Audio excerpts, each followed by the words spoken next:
game that comes up, please, I'd love to be kind of growing this list, because I think it helps us think.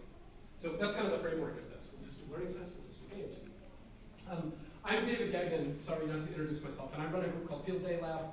It's a educational media research group at the University of Wisconsin-Madison. We work inside of a group called the Wisconsin Center for Education Research. And in a nutshell, what we do is develop video games and interesting interactive media for learning practice as well as research. I'll talk a little bit more about some of the research that I personally do and things I'm really kind of geeking out on and having fun with right now.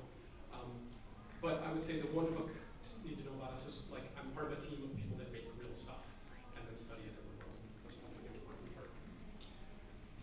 So I'm going to drop straight into a cool $10 word. Situated learning or situated cognition. Can you use the mic, please? Oh. You can take it off there if you want. Fine. That's great.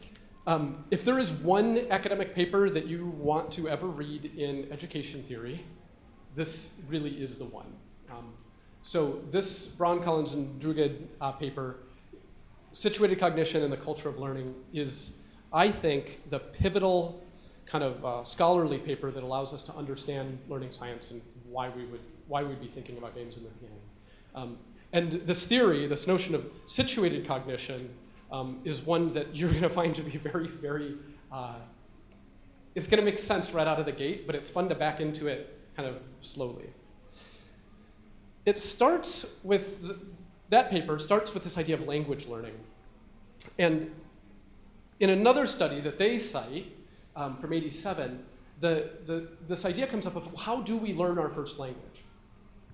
So the study pretty much goes like this. We look at a bunch of middle school age kids, and they do some surveys and a little bit of math to figure out approximately how many words these kids know. And then they look kind of down the line a year after being in school, and they say, well, how many words do they know now? And they're able to draw a couple interesting conclusions around this. One of them is that if we look at the formal ways that they learn words, they don't learn them necessarily all that well, and they don't learn that many of them. So you've got your weekly vocabulary class. I don't know if you all had this, but I did. And on Monday, the teacher would write 10 words on the board and then define them, and all the kids would write them down. And then on Friday, you would take some test where you would either fill in the blank or do matching or define the word. Okay, so we got that way. So we got, 35 weeks in a school year, let's say, 10 words a week, you get about 350 words that you're going to learn that way in some way. But when they were looking at what the kids' vocabularies had done over the period of time in 1 year, they were seeing that it was 5,000 to 7,000 words they were learning. Well, where did those come from?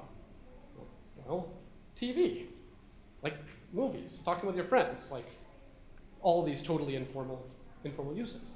So from a purely numerical standpoint, there's a little bit of a, how is that happening?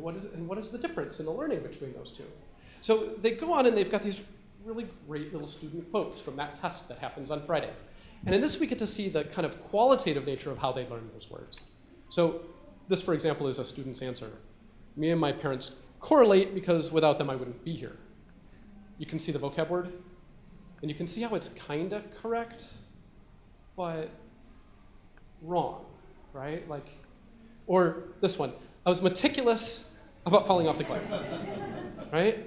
Okay, again, you can see the vocabulary word. It's how do you grade that? And then the last one, my favorite by far. Mrs. Morrow stimulated the soup, which you should not be doing, apparently. So this brings up this really interesting notion of the quality of learning. What defines the quality of the thing that has somehow made manifest inside of our mind? So they take this shift in situated learning to say, well, the whole point of this is that concepts are tools. That, by definition, the things that we know have a function in the world. So I'm operationalizing knowledge, right? You're saying vocabulary has this function of communication. And outside of that function and outside of that context, it actually isn't meaningful. So to know a word without being able to use a word doesn't really mean anything. That makes sense? So that also means if we use this metaphor of tool, not only do we get to say that if you don't know how to use it, it's useless, but we also get to say that its purpose depends on context. So I used that photo of the chisel back there very, on purpose, because a chisel is an interesting tool because if you've done any woodworking, you know that chisels have like 2 totally separate uses. That same chisel can be used with a hammer for like this rough carpentry, and that same chisel would never, ever, ever touch a hammer when you're using it in fine woodworking, and you're using it like this little surgical instrument. So not only do tools, and in this case knowledge, have contextual meaning, but their whole meaning is tied up in it, right? Well, that's a little bit of a dilemma for schools.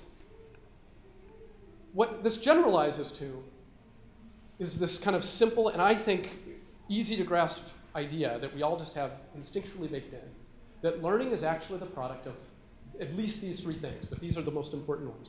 The activity the learner is doing while learning it, the context in which they're doing that activity, and the feedback mechanisms that exist around that activity.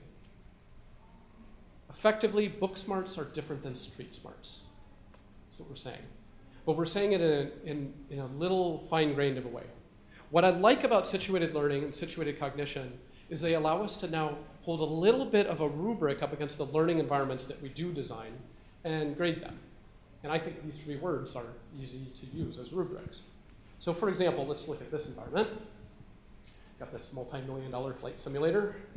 And let's ask this learning environment, what activities, contexts, and feedback are given when learning through this learning environment? So what are the activities? What are the verbs that the learner does here?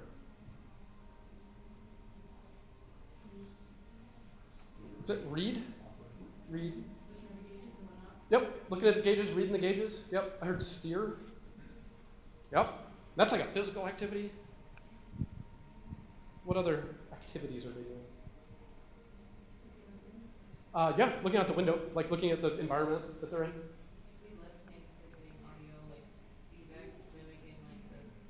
Yeah, we can't see it right now, but I assume that talking with ground control and talking with your co-pilot is probably part of that.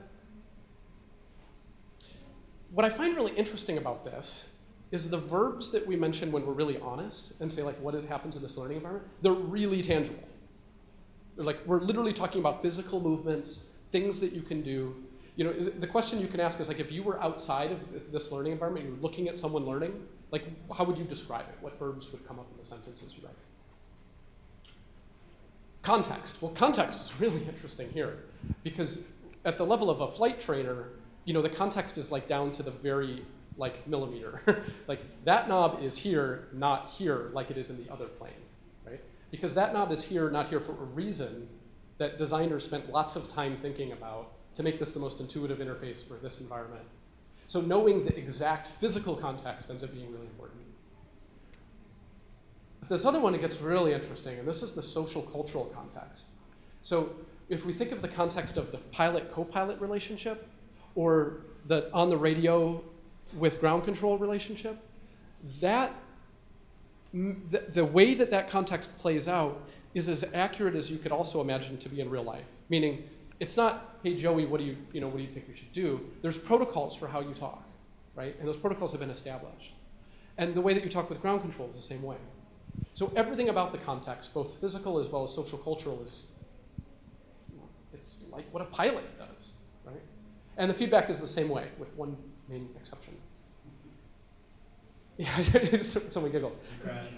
Yeah, right? And if you think of a lot of the games that I would suggest have the most potent, obvious reason to exist, it's places where we can keep the first 2 the same, but we can mediate the consequences, right?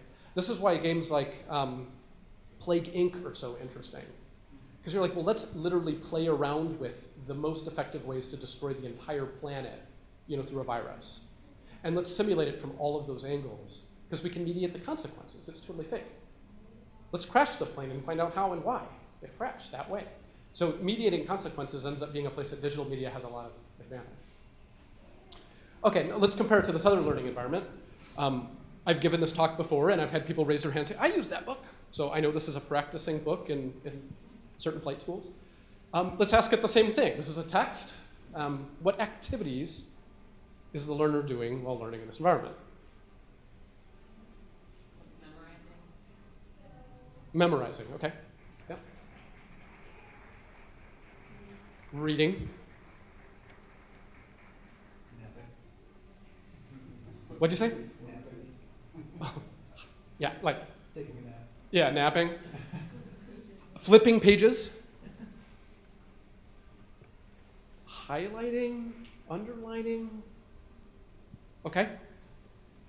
What contexts are created by this learning environment? That's almost like a trick question, right? It's like, I don't know, Starbucks, your living room, a classroom, we don't know. It's actually an advantage of books, right? Yeah, depends on how heavy it is, maybe. And feedback. Okay, well, maybe there's like questions with answers at the end of the book.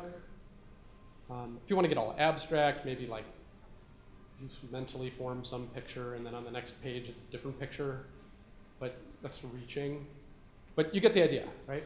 So what situated learning says, again, is that the product of the learning will be the combination of these three things, meaning the kinds of learning that take place, the kinds of knowledge formation that take place through the simulator are different than, earmarked by these attributes that are different from the book.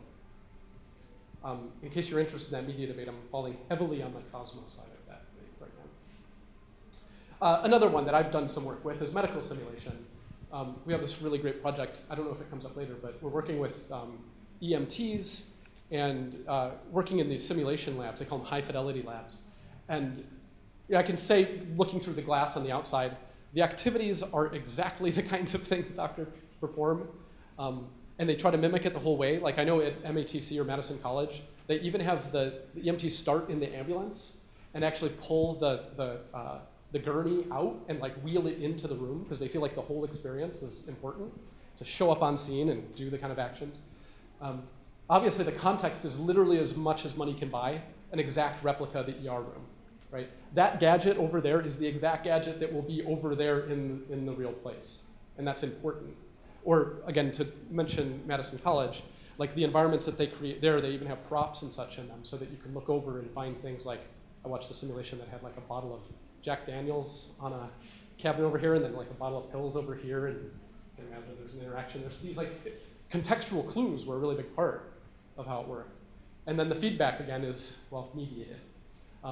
Though I can tell you that in the simulations I've sat in on, it's pretty darn real. Like, I remember seeing the smoking trucker simulation go bad, and he died. And it was like someone died. I mean, they were moving overtime in the seconds that led up to his death. And when it went that way and the simulation stopped, it was, people were exhausted by it. And then finally, poking fun, I'll just say, like, you can imagine the same environment here. What are the activities and contexts are we going to get in a classroom? So I don't want to necessarily critique any learning environment directly, though with this audience I will a little bit. And I just want to keep like coming back to this idea of situated learning giving us this framework to talk about activity being valuable, right? That the things that you're actually doing matter in what is being learned.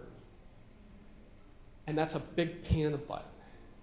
Because it means that if we want to see people learn how to do a particular thing, we need to give them time practicing that particular thing, doing that particular thing, in the way that people that do that thing. And that doesn't scale super well. Like, our classrooms don't work real well for that. Okay, so let's do like rapid. You'll be ready for doing your prelims if you can just remember these like 12 learning theories.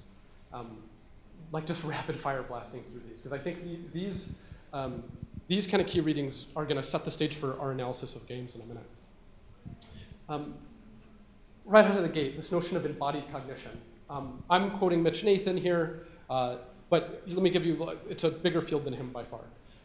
Embodied cognition is a whole field of cognitive studies that acknowledges the fact that the brain did not evolve separate from the body, and the brain actually doesn't function without the body, and that the brain's main way of making meaning, specifically about the physical world, is through its extenditures, its hands and its feet and its eyeballs and its noses. And what this means is that we can actually see the ways that we know a thing can be fundamentally rooted in the actions and the ways that we move our bodies. I know that sounds hippie stuff. I'll give you a really good example. This is why I put Mitch Nathan's paper up here. He's got a project going on that they just published, and they're doing a second round using games, where they have expert mathematicians. Well, let me start back here. They've got kids going through certain physical movements where they put their fingers on a whiteboard that then gets bigger and then gets bigger, and then they ask them questions about trigonometry. And they're finding statistically significant increases in the ways that kids can make meaning out of these trigonometric identities if they've basically gone through the motions with their body beforehand. Now, not in isolation. The kids that really do really well are the ones that do the motions and reflect on those motions. But even just doing the motions has an actual impact on the way that they can do trig.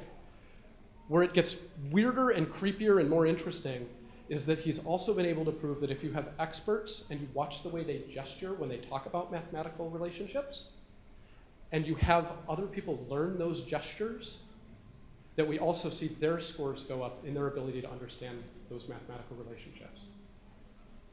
I'm gonna come back to this when right now.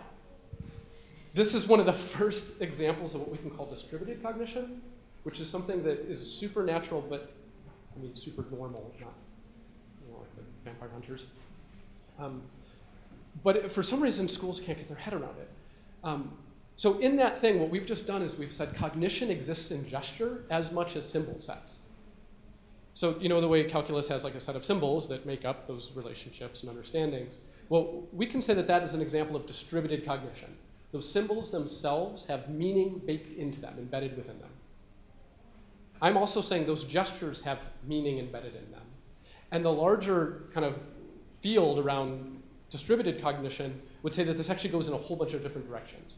The easiest one would probably be to say, I've got this textbook and it has cognition in it in the form of phrases and words and ideas, and I can hand it to you, and cognition has been taken out of a brain and put into an object, and now it can be moved around, right? So cognition outside of the brain. And that's kind of the basis of Western thought, by the way, is that cognition can be made external to one person's brain and written down. And what gets interesting when you make cognition distributed or external is that you can manipulate it in ways you can't manipulate it when it is in the brain. And that's why that symbol set for calculus is so functional, because you can't do those transformations in your brain. But when you use those symbols, they're more easily transformed. You can do new operations with it. Following me so far? Okay, so what gets really interesting about distributed cognition and learning science generally is it's saying where and how can cognition be distributed and put into objects, so that we're not talking about just shoving stuff into your brain all the time. We're talking about actually putting cognition into the world, represented in some form of design. And now, as a learner, if you can work with it, you can do things you couldn't do before, and we can call that learning. Really, final plug here is that cognition takes place across time. Things we can think now we couldn't think before. It takes place, it's embedded in culture and language, and it's certainly embedded in artifacts like tools. Another one, replace and community learning. I bring this one up just because I've been really focused on this in a lot of our recent location-based work. David Smith and David Sobel are probably the first people to mention.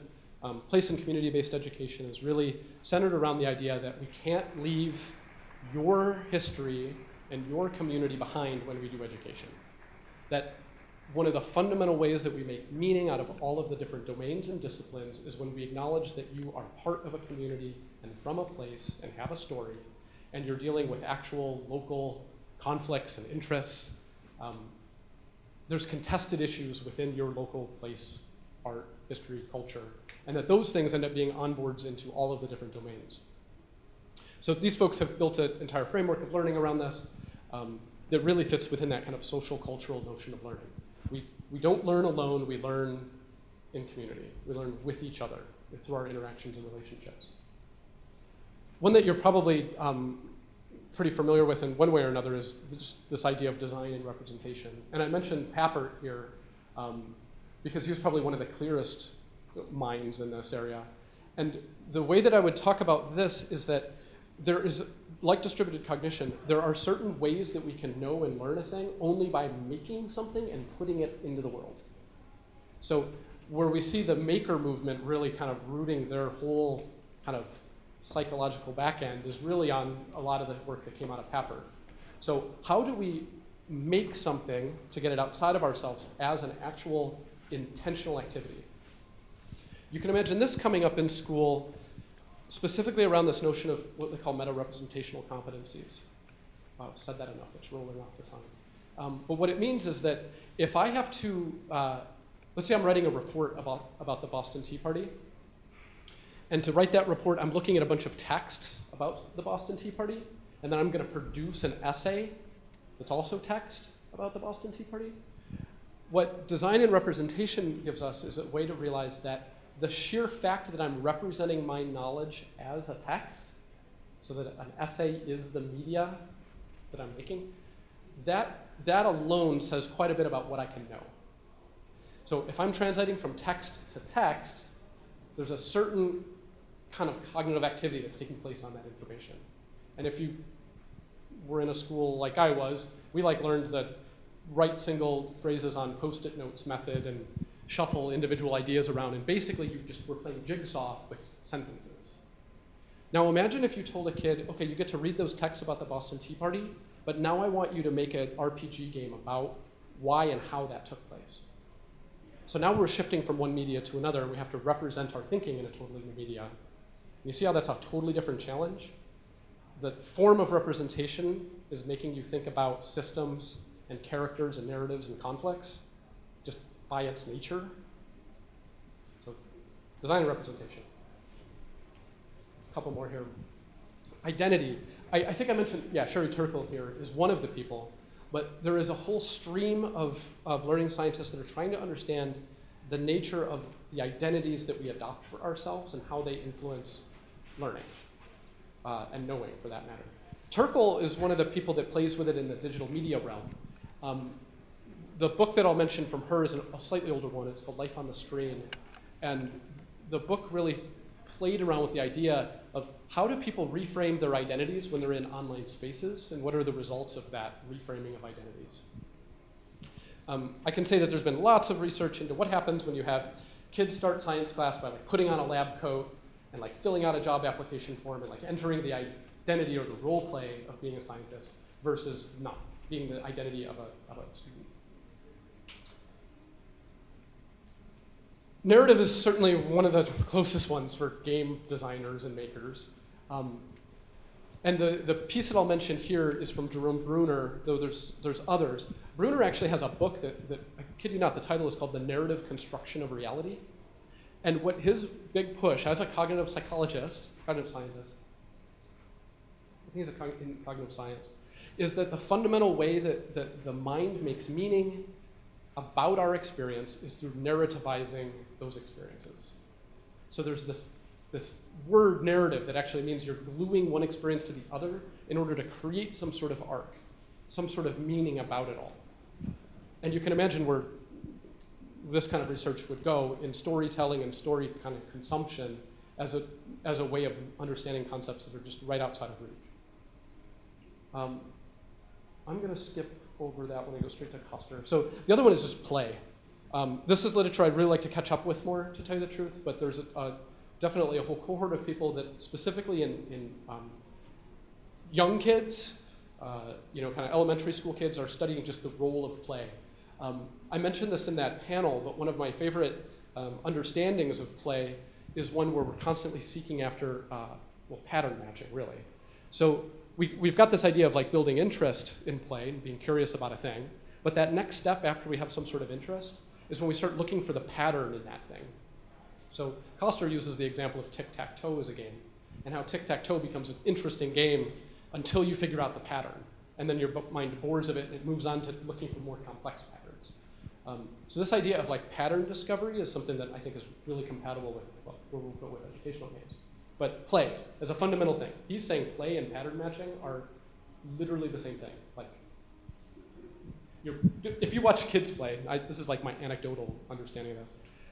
It's amazing to me how they're constantly creating and uncreating rules for games as soon as the patterns get boring. I know I'm bringing all that language to watching them. Okay, so play. And I'm going to skip over multiliteracies. Okay, so there's the quick run through of, I don't know, a dozen ideas coming from the learning sciences, but specifically situated learning theory. While you were doing that, were you thinking of any video games? That really just take one of those and drive it home? Let me start by just showing you a clip out of Rock Band. I don't know, it's been a while since I played Rock Band, but this clip still does it. How many of you have played Rock Band? Okay, good. I have very little to explain then. So I'm just going to play this clip, though, and then we're going to spend some time picking it apart.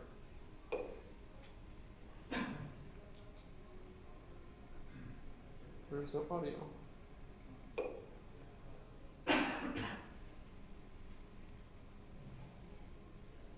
Hold on real quick.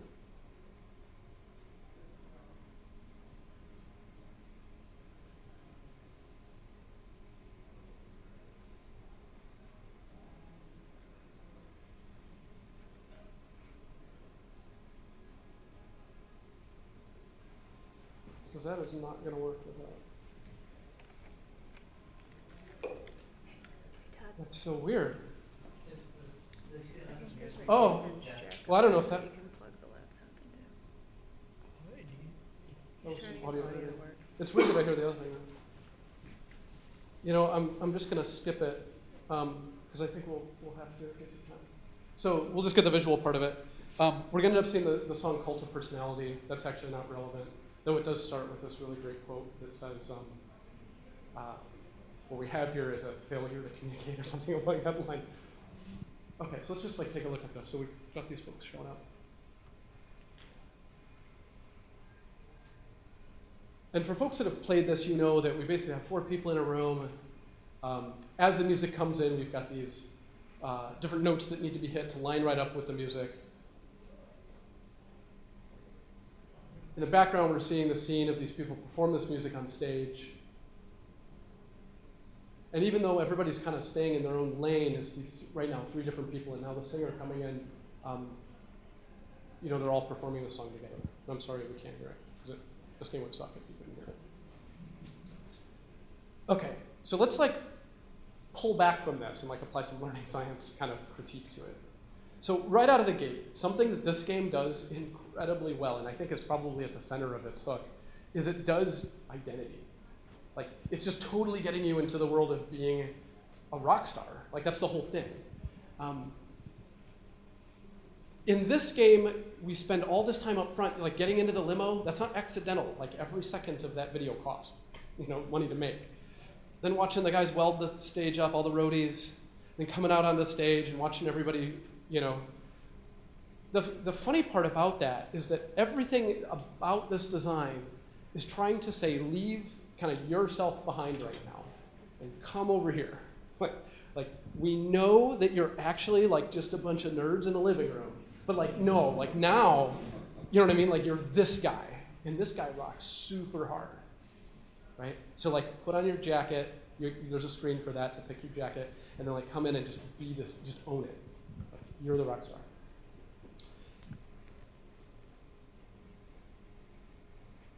Let's move on to the next one.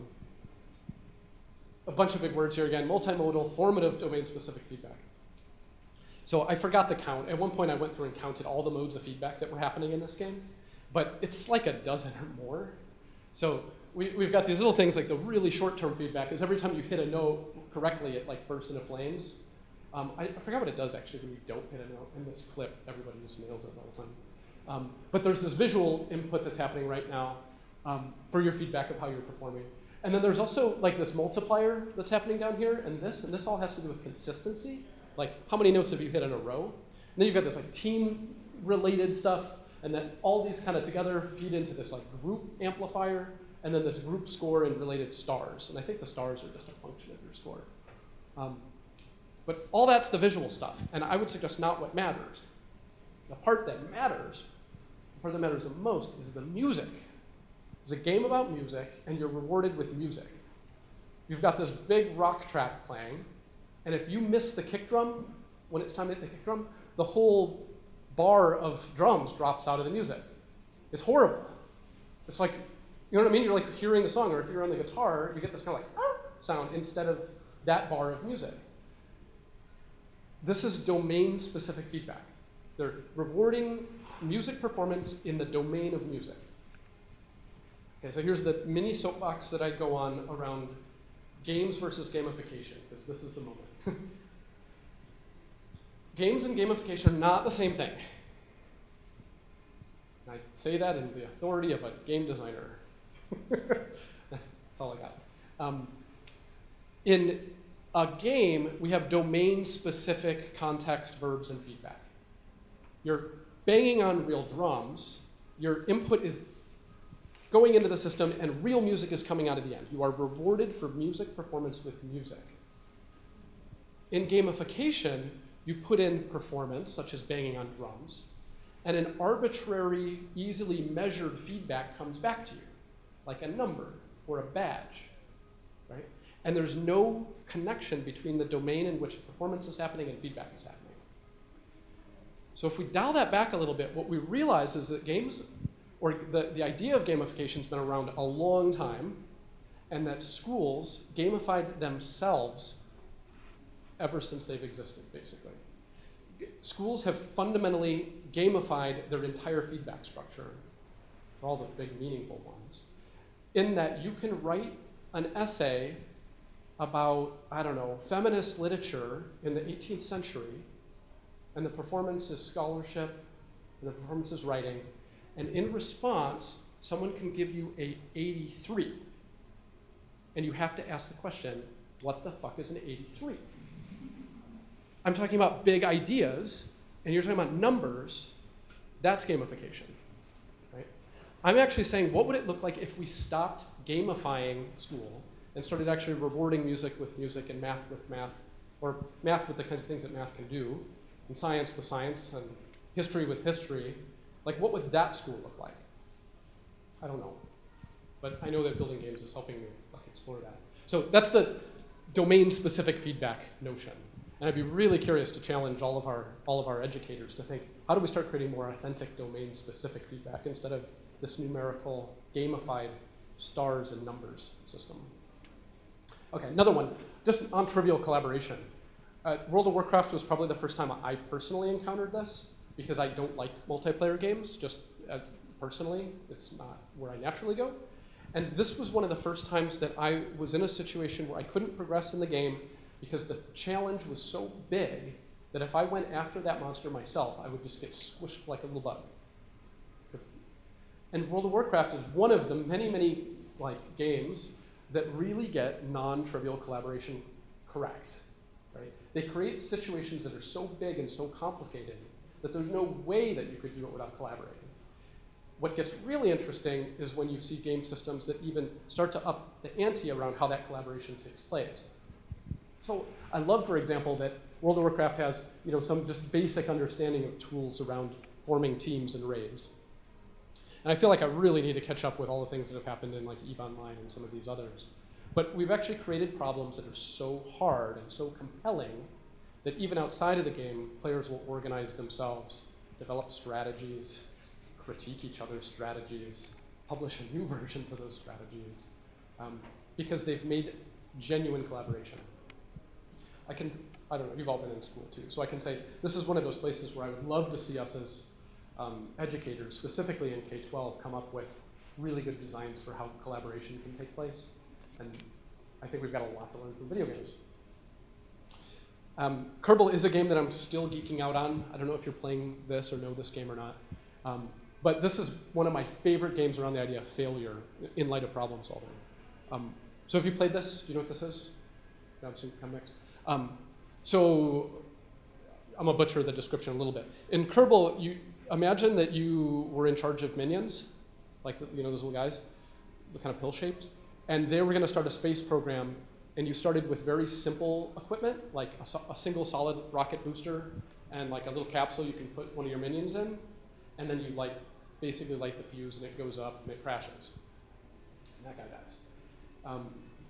I play this with my 5-year-old and 8-year-old, and the progression is just lovely because I just let them fail their way into it. So they get the whole rocket, and they get the whole put the guy on the rocket part. And then once you get to 8,000 feet and it starts falling, that's when they start asking about the parachute, right? You're like, no, we're going to have to watch this.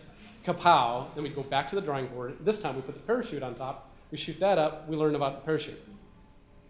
Add, I don't know, 4 to 8 hours if you spend a lot of time on the internet, researching how people do it, and you'll build something that'll get into orbit. And that was a major achievement for me, personally. Add, I don't know, another 10 hours, no, maybe not that many, 4 hours more, and you'll go and loop around the moon. I progressed enough in it where I was like landing on the moon and setting up a little base there and then still being able to whip back off and use gravity to get home. But you'll see people on the internet that are building crazy stuff, like out of control crazy stuff. This is by far one of the best engineering / problem solving games I think I've ever seen. The space of exploration is just massive, and it allows you just to slowly walk your way into it. And fail. Fail beautifully, fail often. Like, it's a game that really, I almost wish they celebrated failure more, but you die a lot. Okay, complex systems. So one of the things that we talk a lot about in game stuff is how do we have systemic thinking or systems-based thinking? And I think one of the games that we should look at for that is anything in the Civ series, though there's others. And what I find really interesting about this is that I think Civilization is one of these games that can help win over educators that don't understand how truly deep a simulation in a game can be. Because we see obviously in Civ, we have this like deep background. We've had significant scholarship go into religion and economics and animal husbandry and history all play out along with geography and different forms of governance. And they've actually put together a simulator, and it's utterly complex. And what's lovely about it is that it follows all the other rules of the game, so you can fail and die and all that stuff.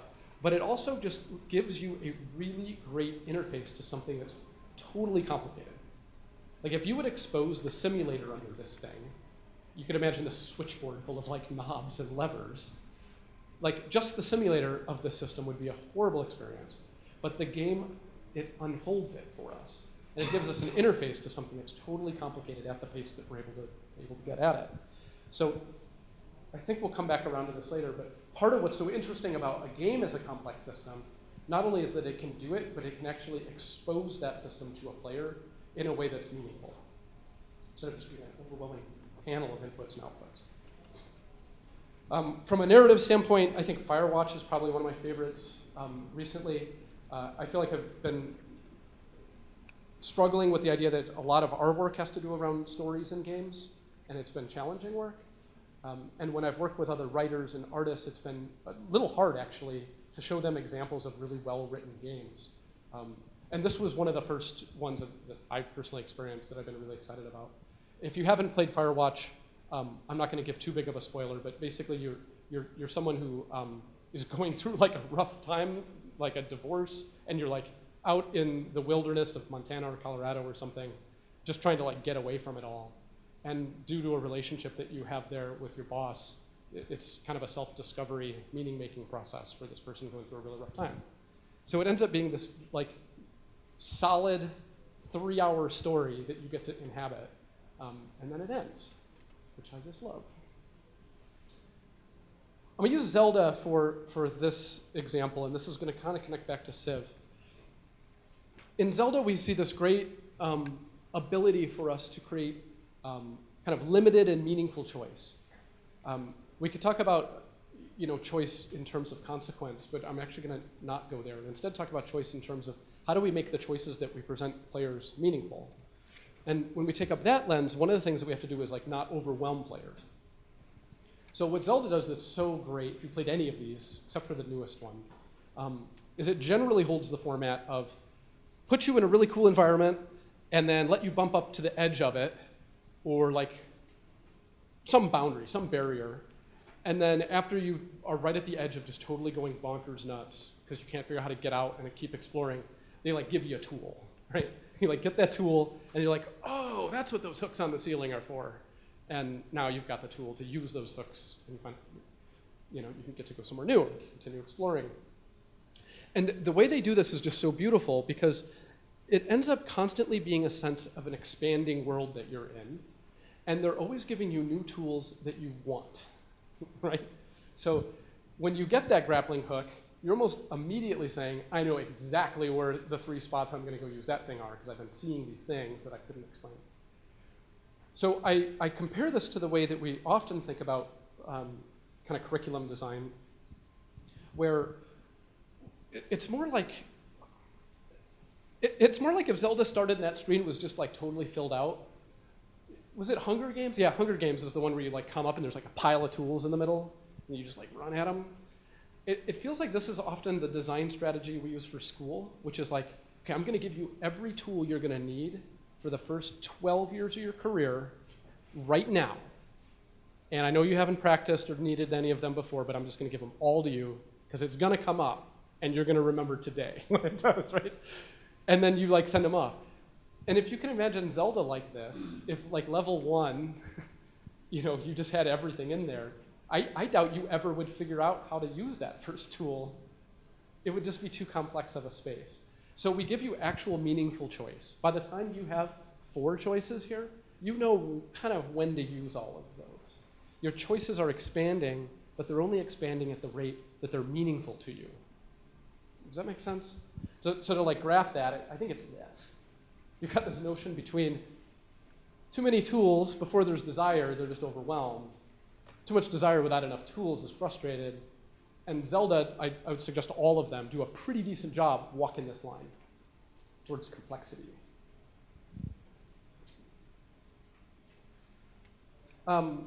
This one I'm going to kind of skip over really quickly, but one of the more interesting games certainly that I've seen, but really back to that design and representation slide from earlier, I've been very curious to see how, do you know the story of this game?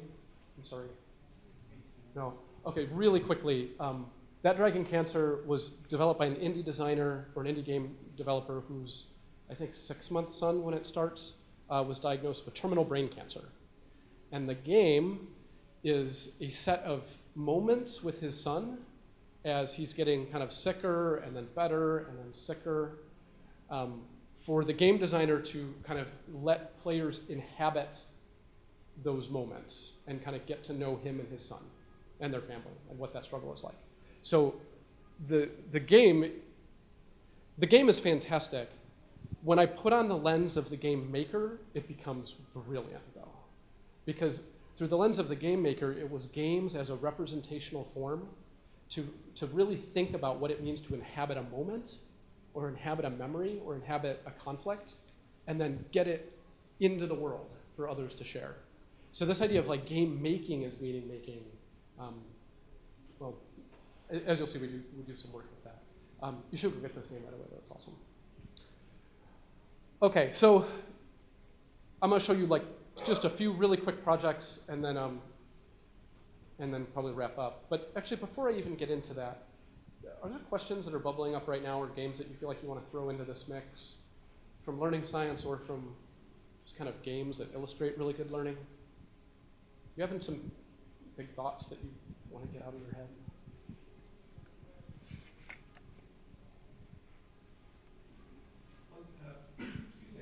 There's a speaker earlier today talking about tutorials, and she was emphasizing the difference between what she was describing as explorative learning versus modeling learning, learning that's based on modeling after someone else. And yeah, so I was curious how you thought that related to what you're talking about. I think those words are ones, I don't know the scientific, well, the way that I understand the scientific understanding of things like modeling is different from that. So I feel like I'm not real qualified to speak to the way she was using those words. So I'll leave it there. But I do find it curious. I'll tell you one that did come up, another one that came up that I thought was quite interesting in another informal conversation I had is thinking about where reflection lies in games.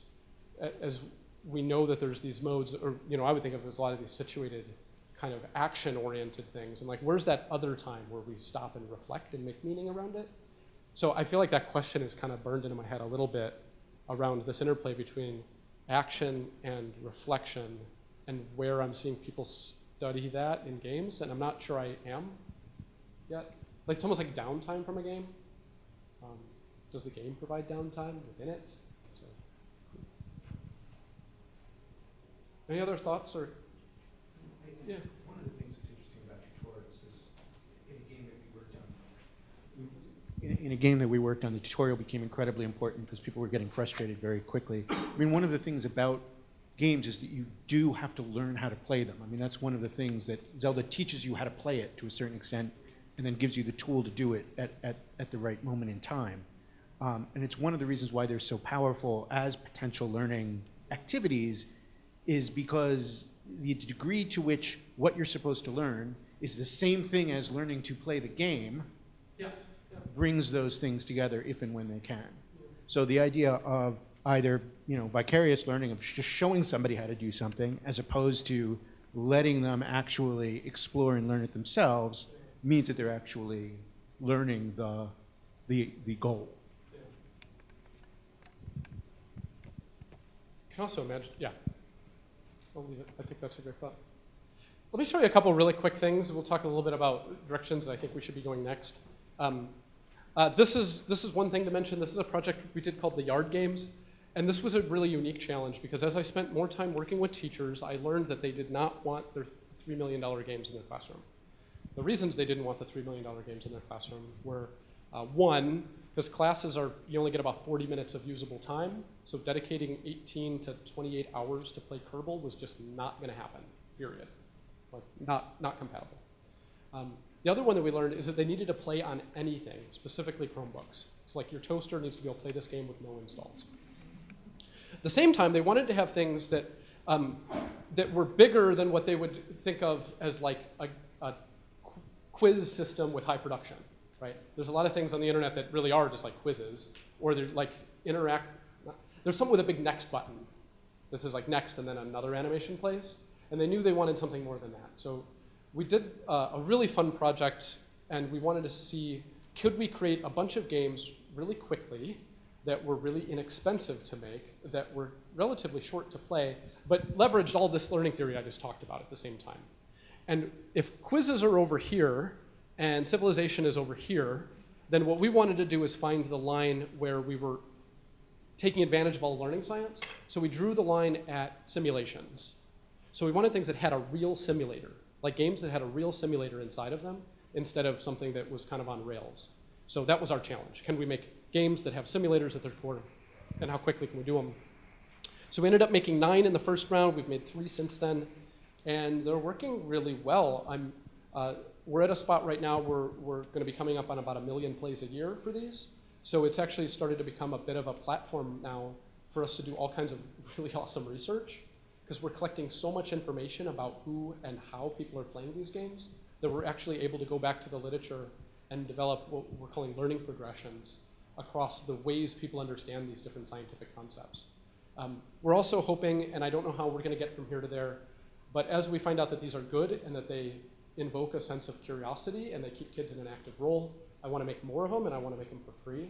So I'm continuing to look into ways to make, we think about 100 more, and at that point we should be able to pretty much start every week of class in middle school playing a game that introduces the topic experientially.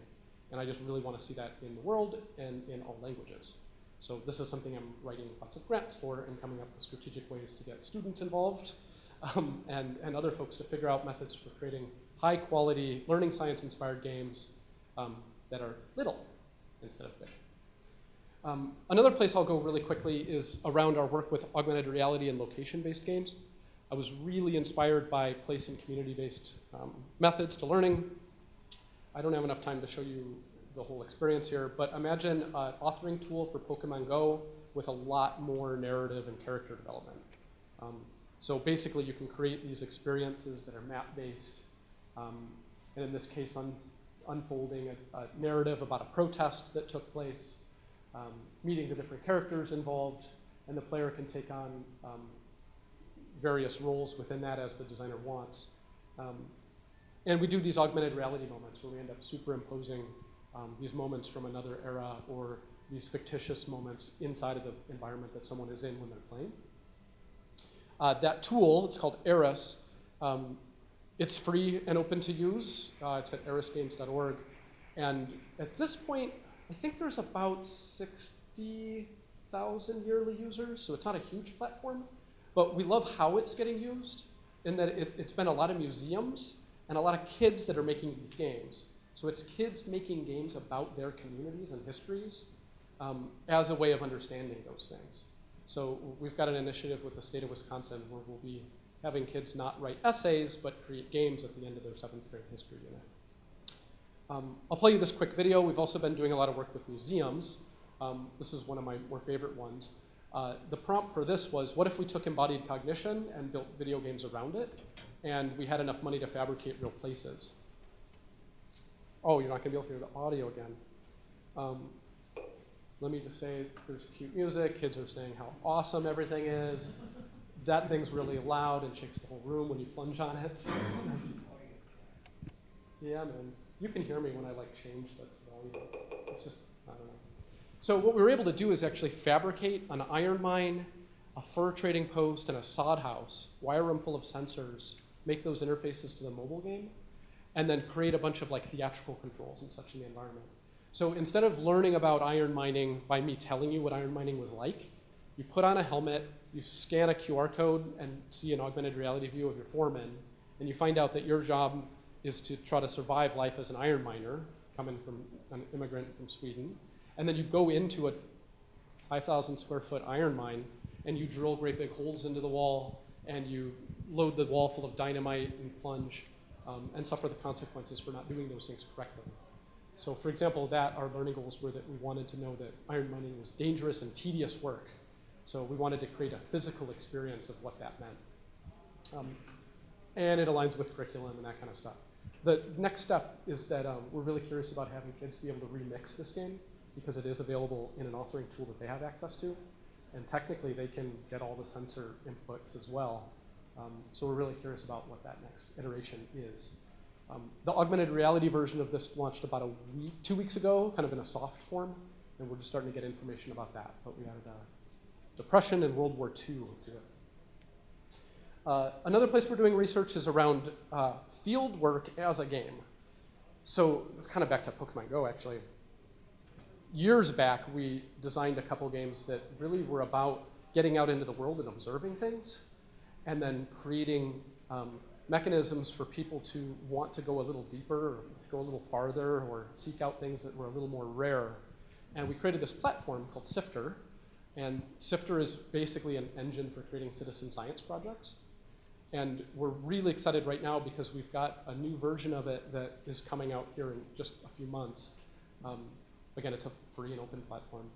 And this new version has a bunch of really fun kind of like game-like features in it where you can build teams and follow quests that'll take you kind of deeper into the woods or deeper into the city. And we're trying to think of games that really are there as scaffolds to get you to view the world around you, the physical world, with new eyes. So whether it is from a botanist or a horticulturist or a folklorist, we want you to see the stories and the spaces that you inhabit every day, but freshly. And we're doing it through, basically quests and teams, claiming land mechanics, all as an on-road into these actual physical realities and interest. So I've got like a million other projects to talk with you about. I really wanted to do service to the notion of learning science and games. I hope that we were able to lay that out, and hopefully I can paint a picture for you for why these are really compatible ideas.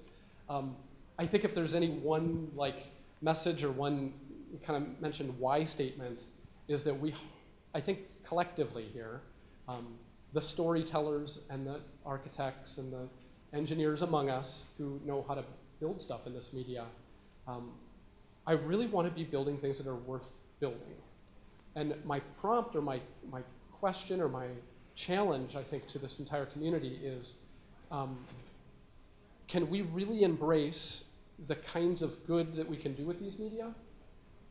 And in terms of kids, we know it's an atrocity to have kids not have good and clean drinking water, because that destroys their bodies. And I would suggest that kids that don't live and breathe in a place of inquiry and curiosity and interest, it's the same kind of crime against their mind. And I think that games are in a really unique place to breed creativity and curiosity and self-expression and general engagement in kids.